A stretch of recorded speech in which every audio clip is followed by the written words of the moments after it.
ఈరోజు పాస్ పుస్తకాల మీద గత ప్రభుత్వం ముఖ్యమంత్రి అయిన జగన్ గారి ఫోటోలు వేసుకున్నారు. అలానే దస్తావేజుల మీద కూడా.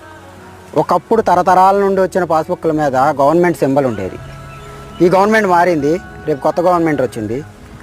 మీరిచ్చిన పాస్బుక్లోనో దస్తావేజుల్లోనో ఏదన్నా చిన్న కరెక్షన్ ఉంది, అది కరెక్షన్ చేసుకోవాలని ఆఫీస్కి వెళ్తే ఇది అలా గవర్నమెంట్ వాళ్ళు ఇచ్చింది మేము చేయము అంటే వీళ్ళు ఎవరి దగ్గరికి వెళ్ళాలి? ఎవరికి న్యాయం జరుగుతుంది? ఇప్పుడు అసలు దేనికి పనికి వస్తాయి అవి? నార్మల్గా రెవెన్యూ డిపార్ట్మెంట్లో ఏదన్నా చిన్న కరెక్షన్ అంటేనే కొన్ని నెలల సమయం. ఓపెన్గా చెప్పాలంటే డబ్బు లేనిదే పని అవ్వదు.